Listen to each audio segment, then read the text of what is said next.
हाय दोस्तों, अस्सलाम वालेकुम। कैसे आप लोग? मेरा नाम नबील है। आज हमारा संडे Q&A है जिसमें आपके पूछे हुए क्वेश्चंस के आंसर मैं देने की कोशिश करता हूँ। अगर किसी क्वेश्चन छूट जाता है then I am really sorry for that, लेकिन कुछ कर नहीं सकते। बहुत सारे क्वेश्चंस होते हैं और वक्त जो है वो हमारे पास होता है लिमिटेड। तो यहाँ पे दोस्तों इसी के साथ हमारा संडे Q&A जो शुरू करते हैं आज का पहले क्वेश्चन के बाद। पहला क्वेश्चन पूछा है तोई शेख ने और ये आईफोन से हटकर एक कार वाला क्वेश्चन है। पहली बार पहला क्वेश्चन ही कार वाला हम ले रहे हैं, लेकिन अच्छा लगा मुझे क्वेश्चन।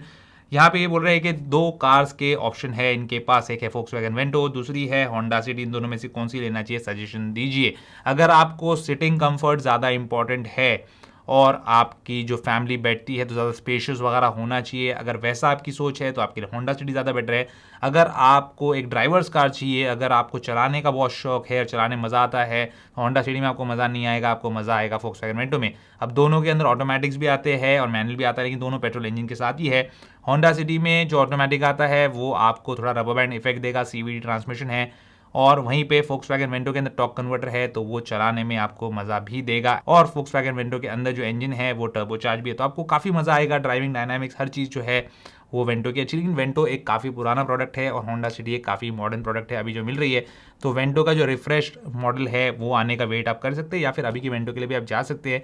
मैं पिछले 10 साल से वेंटो यूज़ कर रहा हूँ और मैं उससे बहुत ज़्यादा सेटिस्फाइड हूँ एज अ कार, क्योंकि मुझे ड्राइविंग का बहुत शौक है। अगला क्वेश्चन पूछा है दोस्तों अर्श अहमद ने। ये बोलते एजुकेशन पर्पस के लिए मुझे एक डिवाइस की जरूरत है, मैकबुक लेना चाहिए या फिर आईपैड लेना चाहिए। देखिए सिंपल सी बात है, एजुकेशन जो है आपका, उसमें अगर आपको नोट टेकिंग है और आप जो है स्केचिंग वगैरह करना चाहते हैं, डायग्राम्स बनाना चाहते हैं एप्पल पेंसिल की मदद से, तो वो मैकबुक से तो पॉसिबल है नहीं, तो उस केस में आपको आईपैड लेना पड़ेगा। और अगर आपको दूसरा कोई भी काम करना है इसके अलावा और टाइपिंग वगैरह आप ज़्यादा करते हो तो उसके लिए जो है मैकबुक ज़्यादा अच्छा रहेगा। अगर मैं आपकी जगह होता तो शायद मैं एजुकेशन पर्पज़ के लिए मैकबुक के लिए जाता, क्योंकि ओवरऑल एक मुझे बेटर पैकेज लगता है, क्योंकि एक फुल फ्लेश कंप्यूटर है।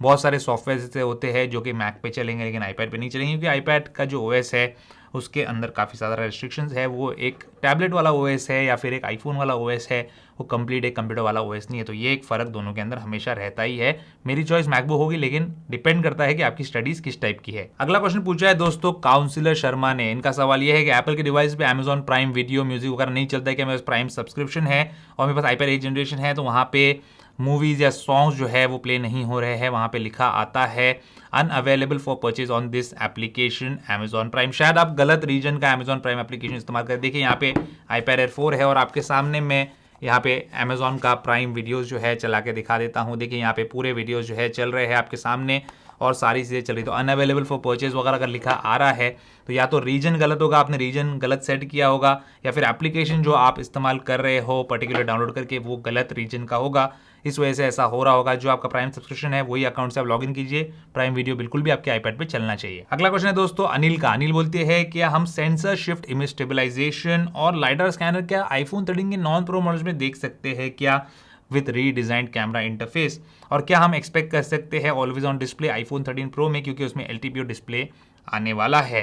तो सबसे पहला सवाल इनका जो है उसका जवाब मेरे हिसाब से तो नहीं होगा। अभी जितनी इन्फॉर्मेशन हमारे पास है, नॉन प्रो मॉडल के अंदर लाइडार स्कैनर और सेंसर शिफ्ट इमेज स्टेबलाइजेशन वगैरह एप्पल इतना जल्दी तो नहीं देने वाला। देगा हो सकता है मे बी 1-2 अपग्रेड्स के बाद, अभी देना मतलब फिर प्रो मॉडल के लिए उसको और कोई जो है अलग सी चीज़, बड़ी चीज़ लेके आना पड़ेगा, जो शायद अभी इतना जल्दी करना मुश्किल है।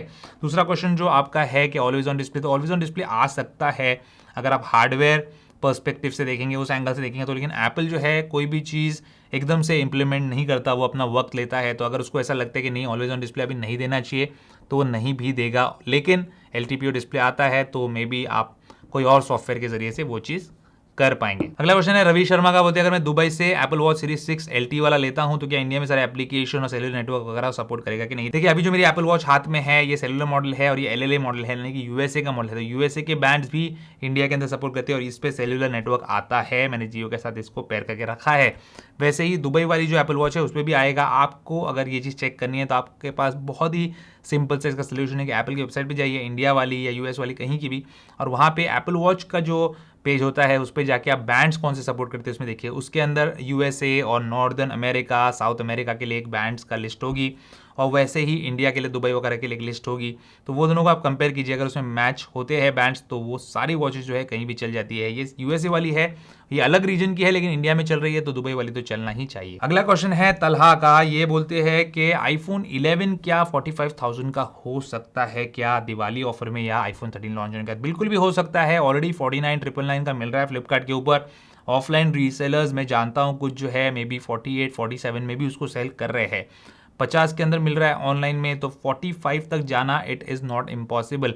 दिवाली का ऑफर या आईफोन 13 के लॉन्च के बाद जो है डेफिनेटली वो आपको 45 के आसपास देखने मिलेगा, लेकिन शर्त यह है कि गवर्नमेंट कोई टैक्सेस ना बढ़ा दे, क्योंकि अभी आजकल जो है फेवरेट काम गवर्नमेंट का वही है कि टैक्सेस जो है हर चीज़ पे बढ़ाते जाओ। अगला क्वेश्चन है रामा शर्मा का, ये बोलते हैं iPad Air 4 लेना है कि स्टूडेंट ऑफर जो है इंडिया में शुरू होगा क्या फॉर यूनिवर्सिटी स्टूडेंट? देखिए ऑलरेडी स्टूडेंट डिस्काउंट ऑफर किस तरीके से आपको अवेल करना है ये मैंने बता दिया वीडियो बना के। अगर आपने नहीं देखा तो चेकआउट कर लीजिए चैनल पे, वो वीडियो ऑलरेडी अवेलेबल है। उसके लिए आपको कॉलेज का आईडी वगैरह लगता है, आप उससे कर सकते हैं। अगर आप बोल रहे बैक टू स्कूल ऑफर्स में एयरपोर्ट्स फ्री मिलते हैं, वो सब इंडिया के अंदर अभी फिलहाल नहीं है।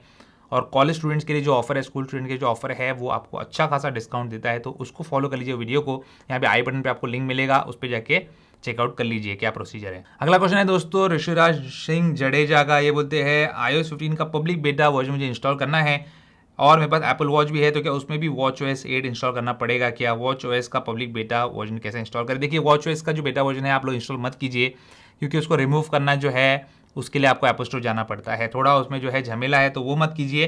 iOS 15 इंस्टॉल करना है, iOS 15 इंस्टॉल कीजिए, पब्लिक बेटा वर्जन आएगा, लेकिन WatchOS को आप जो है स्टेबल वर्जन पे ही रहने दीजिए, उसमें आपकी भलाई रहेगी। और दोनों इस तरीके से भी काम करते हैं, WatchOS पुराना रहेगा, iOS नहीं रहेगा तो भी चलेगा, कोई इशू नहीं है उसके अंदर। अगला क्वेश्चन है AP सिंह का, ये बोलते हैं कि iPhone 12 Pro Max लेना है, इंडियन वर्जन और US वर्जन के अंदर 40,000 रुपये का फ़र्क है। मैंने लोकल एप्पल स्टोर में पूछा तो उन्होंने बोला सारी वारंटी मिल जाएगी, लेकिन अगर एप्पल आईडी लॉक वगैरह हो गया तो उसका प्रॉब्लम आ जाएगा, आप फिर उसको अनलॉक नहीं कर पाएंगे, उस पर वारंटी नहीं मिलेगी। देखिए क्या होता है, आपके पास है ना बिल होना चाहिए जब आपका एप्पल आईडी का पासवर्ड अगर आप भूल जाते हो और iforgot.apple.com से आप रिकवर उसको नहीं कर पाते हो। तो अगर बिल नहीं है तो फिर ये जो स्टोर वाले होते हैं ये आपकी मदद नहीं कर पाते हैं, क्योंकि उनको पता ही नहीं होता कि आप ही उसके ओनर है या नहीं, इसलिए वो ऐसा आपको बोल रहे हैं। बाकी हर चीज के ऊपर आपको वारंटी जो है उसके अंदर मिलेगी, और अगर आप अपना पासवर्ड सेफ रखते हो एप्पल आईडी वाला तो कोई इशूज में नहीं आना चाहिए। अगला क्वेश्चन है दोस्तों दीपक टी का। दीपक बोलते हैं कि मैंने एक एप्पल वॉच का बैंड जो है अमेजोन से परचेस किया और इसको मैंने जब यूज़ किया तो मुझे पसंद नहीं आया। अमेजोन को बोला रिटर्न करना है, मुझे रिफंड चाहिए, तो वो लोग बोलते हैं एप्पल को आप कांटेक्ट करो। अब एप्पल क्या कुछ करेगा, प्लीज सजेशन दो। देखो दीपक, आपने जब कोई भी प्रोडक्ट अमेजोन से खरीदना है तो उस टाइम पे आपको देखना है कि उनकी रिटर्न रिफंड पॉलिसी क्या है। कुछ प्रोडक्ट्स के ऊपर रिटर्न एंड रिफंड होता है, कुछ के ऊपर रिप्लेसमेंट होता है, कुछ के ऊपर बिल्कुल भी नो रिटर्न्स होता है, नो रिप्लेसमेंट होता है, और कुछ के ऊपर जो है एक विंडो होती है रिटर्न की, जैसे 30 दिन का होता है, कुछ प्रोडक्ट्स पे 10 दिन का होता है, तो उसके अंदर ही आपको रिटर्न करना पड़ता है या फिर रिप्लेसमेंट लेना पड़ता है। अगर सिर्फ रिप्लेसमेंट है तो रिटर्न आप नहीं कर पाएंगे, आपको प्रोडक्ट के बदले जो है प्रोडक्ट ही मिलेगा। अगर इस कंडीशन में आपने प्रोडक्ट लिया है तो उस केस में आपको ना पसंद होने पे आप अमेजोन से तो कुछ चीज़ नहीं करवा सकते। रही बात एप्पल की, तो एप्पल आपको वारंटी तभी देगा जब उसमें कोई मैन्युफैक्चरिंग डिफेक्ट है, जो कि उसके अंदर नहीं है। डिफेक्ट यही है कि आपको वो पसंद नहीं आई। अब इंडिया में एप्पल की ऐसी कोई भी पॉलिसी नहीं है कि अगर आपको प्रोडक्ट पसंद नहीं आता है तो आपको जो है वो पैसे रिफंड करके देगा। तो शायद आप उस बैंड के साथ जो है अटक चुके हो, या तो आप उसको OLX वगैरह पे या कहीं पे बेच दो किसी शॉप में, या फिर आप किसी को गिफ्ट कर दो या यूज कर लो। अगला क्वेश्चन है मयूर गुप्ता का, बोलते अपने आईफोन 11 को हीट होने से बचाना चाहता हूँ, क्या राइनो शील्ड का इस टाइप का जो केस है जैसे मेरे आईफोन 12 प्रो मैक्स में यहाँ पे लगा हुआ है वो ले लूँ क्या? 2,000 रुपये के ऊपर का केस है, और ऐसी क्या खास बात होती है राइनो शील्ड के केसेस में या मे बी महंगे केसेस के अंदर जो वो इतना पैसा चार्ज करते, क्या लेना वैल्यू फॉर मनी है या नहीं, इतने महंगे क्यों हैं?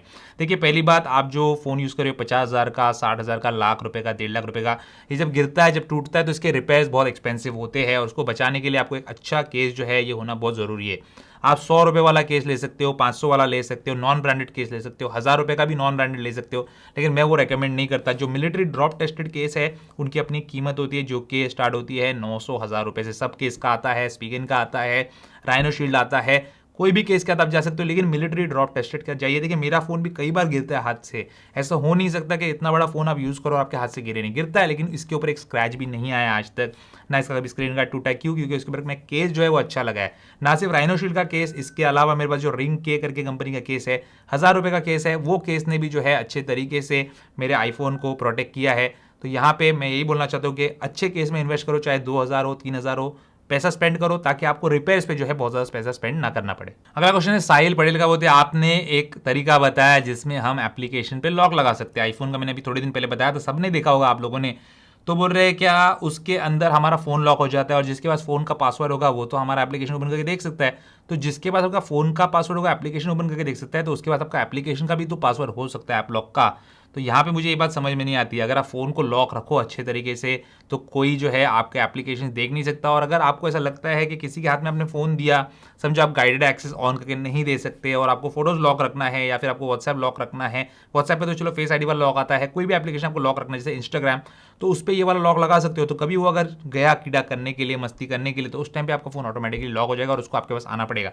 तो बेस्ट ये है कि अपने फोन का पासवर्ड जो है किसी को मत बताओ, चाहे आपकी बीवी है उसको बताने की जरूरत नहीं, आपका भाई है उसको बताने की जरूरत नहीं, बस बोल दो कि मेरा फोन है भाई, मेरा पासवर्ड है, मत बताओ, बात खत्म हो गई। बाद में झगड़ा वगड़ा होता है तो फिर आप मैनेज कर लेना। अगला क्वेश्चन है सार्थक राज का, बोलते हैं सीरी शॉर्टकट के ऑटोमेशन जो है वो काम नहीं कर रहे हैं, वहां पे एक नोटिफिकेशन आ रहा है और मुझे मैनुअली उसको रन करना पड़ रहा है। तो सार्थक, मैंने जब आपको वीडियो बना के बताया था उस टाइम पे आपने गौर से नहीं देखा, आपने स्टेप्स फॉलो नहीं किए। किस बात की जल्दबाजी होती है मुझे समझ में नहीं आता, लेकिन वहां से अगर आप ठीक से देखेंगे तो आपको समझ में आएगा कि वहां पे एक स्टेप था कि शॉर्टकट आस्क बिफोर रनिंग। अब इसको ऑफ करना था आपको, आपने ऑफ नहीं किया तो हमेशा आपको पूछेगा और मैनुअली उसको रन करना पड़ेगा आपको, तो उसको ऑफ कर दो, सब सही हो जाएगा। अगला क्वेश्चन है दोस्तों अली का, ये बोलते हैं iOS 15 का फेस टाइम के अंदर जो नया फीचर आया है स्क्रीन शेयरिंग वाला, वो किस तरीके से काम करेगा, क्या क्या हम देख सकते हैं उसमें। आप कुछ नहीं देख सकते, जो सामने वाला दिखाना चाहता है वही आप देख सकते हो। बेसिकली क्यों है ये टाइप का फंक्शन, अभी जैसे जूम कॉलिंग आता है, बहुत सारे उसमें ऑप्शन आते हैं, तो वैसे फेस टाइम में भी दिया है। सपोज मैं आईपैड पे हूँ और आप लोग मेरे स्टूडेंट्स हो, हम लोग जो है बातचीत कर रहे हैं, तो आईपैड में मेरे पास एक फोल्डर है या नोट्स पे मैंने बना के रखा है, तो मुझे स्क्रीन शेयर करना है आपके साथ,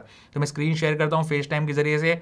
आप जो है सारे लोग वो नोट्स देख लेते हो और आपको जो है इस तरीके से जैसे बोर्ड पे पढ़ाते हैं वैसे पढ़ा सकता हूँ। ऐसी कोई भी चीज़ का स्क्रीन शेयरिंग कर सकते हो, जहाँ पे आप जो चीज़ दिखाना चाहते हो वही चीज़ दिखेगी बस उसके अंदर। अगला क्वेश्चन है मनीष का, ये नेपाल से है, बोलते हैं कि कुछ दिनों पहले मैंने iOS 15 का बेटा वर्जन इंस्टॉल किया आपका वीडियो देख के, क्या मैं स्टेबल वर्जन इंस्टॉल कर पाऊंगा जब ऑफिशियली आ जाएगा वो विदाउट इरेजिंग माई डेटा, जब भी सितंबर अक्टूबर में आएगा। बिल्कुल आप कर सकते हैं। मैं हमेशा आप लोगों को बोलता हूं कि आप लोगों ने अगर मेरा वीडियो देख के कोई चीज़ इंस्टॉल की है तो इतना समझ लो कि मेरी जिम्मेदारी बनती है iOS 15 के बेटा वर्जन से लेके जाके आपको जो है स्टेबल वर्जन पे छोड़ना हो। स्टेबल वर्जन के बाद भी हर अपडेट की तो वीडियो बना के आपको बताता ही हूँ, तो फिक्र करने की जरूरत नहीं। जब तक चैनल से जुड़े हो, चैनल को आपने ब्लॉक नहीं करके रखा है, डू नॉट रिकमेंड नहीं करके रखा है, चैनल को सब्सक्राइब करके रखा है और वीडियोस हमारे आप देखते रेगुलरली, तो आपको जो है ये सारी चीज़ें मिस करने की जरूरत नहीं। अगर मेरी जिंदगी रही iOS 15 का स्टेबल वर्जन आने तक तो मैं आपको जरूर गाइड करूँगा किस तरीके से विदाउट एनी डेटा लॉस आप 15 के बेटा वर्जन से स्टेबल वर्जन पे जा सकते हैं। अगला क्वेश्चन है पराग का, ये बोलते हैं कि iOS 15 के अंदर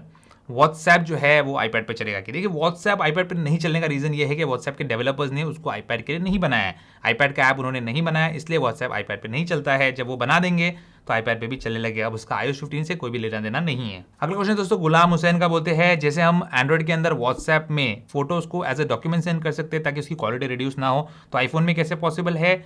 और दूसरा क्वेश्चन इनका है कि इंस्टाग्राम में स्टोरीज जब हम अपलोड करते हैं फोटोज वगैरह, तो वहाँ पे क्वालिटी क्यों लॉस होती है। क्वालिटी इसलिए लॉस हो जाती है क्योंकि आप फोटोज लेते हैं उसको अपलोड करते हैं, तो जो इंस्टाग्राम एप्लीकेशन है उनके भी जो सर्वर्स है उस पर भी लोड पड़ता है, तो वो लोग कहीं ना कहीं क्वालिटी को रिड्यूस करते ही है ताकि जो डेटा वो इस्तेमाल कर रहे हैं, जो अपलोड आप कर रहे हैं वो रिड्यूस हो जाए। एक तो ये रीजन होता है। और दूसरी बात जो आपने पहला क्वेश्चन पूछा कि व्हाट्सएप में कैसे भेज सकते हैं फोटोज को एज ए डॉक्यूमेंट्स, तो फाइल्स जो एप्लीकेशन है आपका आईफोन का उसमें आप फोटो को पहले सेव कर लो, उसके बाद आप व्हाट्सएप में एज ए डॉक्यूमेंट उसको ऐड करके सेंड कर सकते हो। दूसरा तरीका एक और भी है, लेकिन उसको मैं डेमोन्स्ट्रेट करके बताना पड़ेगा किसी वीडियो में, टिप्स एंड ट्रिक्स वाली मैं बताऊंगा आपको। बहुत ही ईजी है, 1 स्टेप प्रोसेस है और उसके जरिए से आप ये चीज़ भी कर सकते हैं। लेकिन फिलहाल के लिए आप ये तरीका यूज कीजिए कि फोटोज को सेव टू फाइल्स कीजिए और वहां से आप ऐड एज ए डॉक्यूमेंट करके भेज दीजिए। हमारे इस क्यूआरए का आखिरी क्वेश्चन पूछा है अनुभव मंडल ने, ये बोलते हैं कि iPad pro M1 versus MacBook pro M1। Obviously MacBook pro M1 जो है एक फुल फ्लैश कंप्यूटर है, मैं उसके सामने कभी भी आईपैड प्रो M1 को नहीं लेना चाहूंगा। आईपैड एक अलग चीज है, उसको आप काफ़ी चीज़ों के लिए यूज़ कर सकते हैं। एंटरटेनमेंट पर्पस के लिए बेटर है, गेमिंग के लिए बेटर है, नोट टेकिंग के लिए बहुत अच्छी चीज़ है, कैमरा उसके बेटर होते हैं। मैकबुक का तो बहुत ही कचरा होता है, लेकिन मैकबुक जो है वो एक फुल फ्लेश कंप्यूटर है। अगर आपको कंप्यूटर वाला काम है, वैसे सॉफ्टवेयर चलाना है, तो मैकबुक आपके लिए बहुत अच्छी चीज़ है। और मेरे लिए खासतौर पे आईपैड के ऊपर एनी डे मैकबुक जो है वो बेटर साबित होती है कि फाइनल कट प्रो है वहाँ पे, और बहुत सारी चीज़ें हैं, एक प्रॉपर कीबोर्ड उसके अंदर आता है। आईपैड के भी ले सकते हैं, फिर आईपैड भारी हो जाता है, फिर उसका जो पर्पज़ है वो मेरे ख्याल से रहता नहीं है, मीट नहीं कर पाता है। तो as a stand alone device मैं आईपैड और मैकबुक में से मैकबुक चूज़ करना चाहूँगा। एयरपॉड्स प्रो और AirPods Max, AirPods Pro any day, AirPods Max जो है मुझे कंप्लीट वेस्ट ऑफ मनी लगता है। मेरा जो वीडियो है उसका वो पूरा रोस्ट वाला वीडियो, पूरी मजाक मैंने उड़ाया उसके अंदर। तो एयरपॉड्स प्रो एनी डे, और एयरपॉड्स प्रो के ऊपर नॉर्मल वाले जो एयरपॉड्स 2 है वो मैं सबसे ज़्यादा पसंद करता हूँ, क्योंकि क्या नॉइस कैंसिलेशन क्या नहीं, सबसे इंपॉर्टेंट चीज़ मेरे लिए कंफर्ट जो कि मुझे एयरपॉड्स 2 देते हैं। और तीसरी चीज़ ने पूछा है PS5 या गेमिंग PC। अब देखिए पर्सनली मैं PS5 जो है वो पसंद करूँगा, क्योंकि उसका कंट्रोलर, उसकी जो गेम्स है, उसकी जो क्वालिटी है। लेकिन गेमिंग PC जो है मोस्ट ऑफ द पीपल के लिए बेटर रहता है, क्योंकि गेम्स भी मे बी उसके अंदर जो है आपको थोड़े लो कॉस्ट में मिल जाएंगे, और ज़्यादा इंडिया के अंदर वो ही इस्तेमाल किया जाता है, जितनी मेरी नॉलेज है उसके हिसाब से मैं बोल रहा हूँ। तो उम्मीद करता हूँ दोस्तों आपको आज का वीडियो पसंद आया होगा। पसंद आया उसको लाइक एंड शेयर जरूर कीजिए, और मेरे इस चैनल को सब्सक्राइब जरूर कीजिए। Good bye.